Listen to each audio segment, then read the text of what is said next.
Hello there.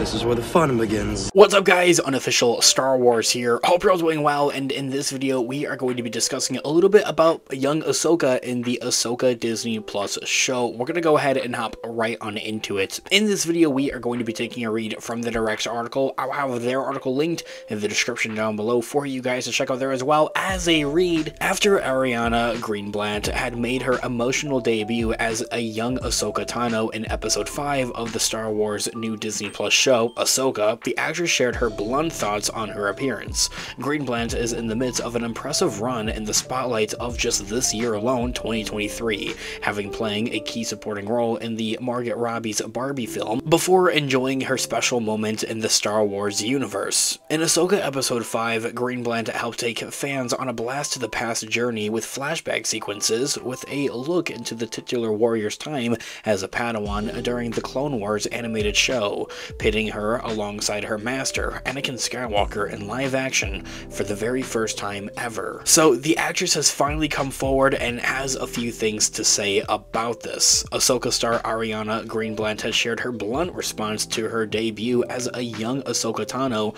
in episode 5 on X, formerly known as Twitter account, bluntly asking, "How's everyone feeling? What'd I miss?" The actress Greenblatt had also responded to a fan complimenting her on her performance, offering her thanks and praising her supporting team, while also teasing that she'll be able to share more once the unpleasantness is over, saying that, in quote, "Thank you so much. It took an incredible village, and I was supported by the best in the universe. I'll be able to share more once the unpleasantness is over. Until then," ending that quote right there. I'm not necessarily 100% sure on what she means by unpleasantness. Maybe she's referring to like her character in universe having dealt with those flashback sequences, or maybe for another, just maybe like a bit of a spoiler warning, or waiting until that's being able to kind of been lifted and giving everybody more of a chance at actually having viewed everything that's gone on, despite Disney having posting character posters of the Clone Wars characters, of course, like 24 hours after this episode had came out. But of course, as we know, the actress Greenblatt had took the spotlight in flashback sequences during episode 5 of Ahsoka, as she played young Ahsoka, portraying the version that grew up in front of fans' eyes during the 7-season run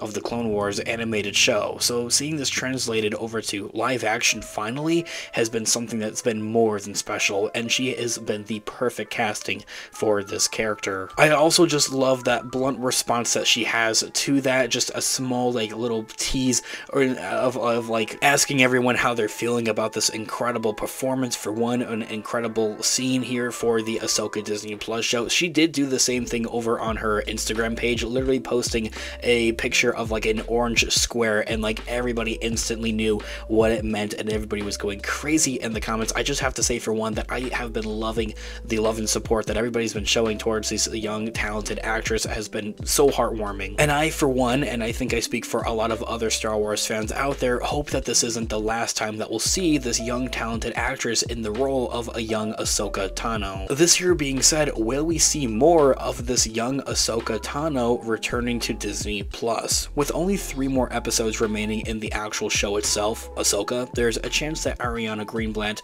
could be seen again for more future flashbacks, sequences, and scenes, especially considering the efforts that Lucasfilm had put into her debut. The particular episode heavily utilizes the flashback sequences to great success, while also highlighting Anakin and Ahsoka's duel in the World Between Worlds at the same time. And so, while it's unclear if the show will take that path again, bringing us back to the World Between Worlds and giving us more of these flashback sequences, especially as heavily as episode 5 did, the ties back to the Clone Wars and Rebels, both animated shows, are helping drive the narrative forward every step of the way. Remember, simply sometimes in order to go forward, you have to go backwards, and that's kind of exactly what I feel like Dave Filoni has done here for the Ahsoka show, going backwards, explaining more of this overall character, bringing more closure to the character of Ahsoka, especially in an effort and in order for her to move forward of her overall story. For the time being, fans are anxiously awaiting the next step in the adult Ahsoka's journey, which took her on an intergalactic ride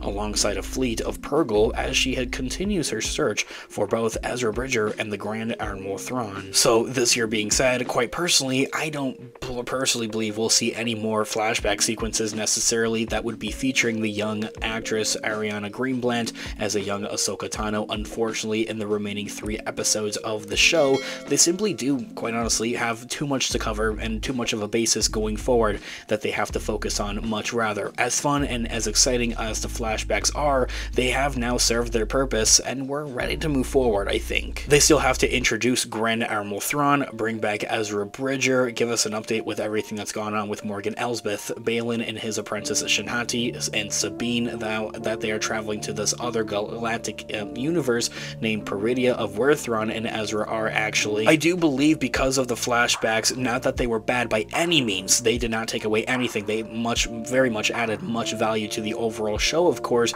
but because of those flashbacks, I believe that kind of scrunched some of that time. Notice in episode 5 of Ahsoka, we didn't see anything into the regards of Morgan Elsbeth, or Baylan and his apprentice Shinhati, or Sabine. They were completely absent from that episode, kind of signifying that, well, they would much rather spend time a little bit on some of those Clone Wars flashbacks. If those Clone Wars flashbacks weren't in that episode, that time more than likely would have been spent storytelling and expanding more on and moving the overall story forward for Morgan Elsbeth and everybody that's aboard the Eye of Sion, or the giant hyperdrive that they had constructed and that is now taken off to bring them to the other galaxy. Although I will say, to not necessarily put your hopes completely to rest, there is still hope for an Ahsoka Season 2. I mean, the show's first season has been performing very well, and Disney has explicitly said that, well, if Season 1 performs well and is perceived well by the fans, then they want to do a Season 2 by all means for Ahsoka, and that seems to be the case, fingers crossed at the very least. So if and when there is an Ahsoka Season 2 announced,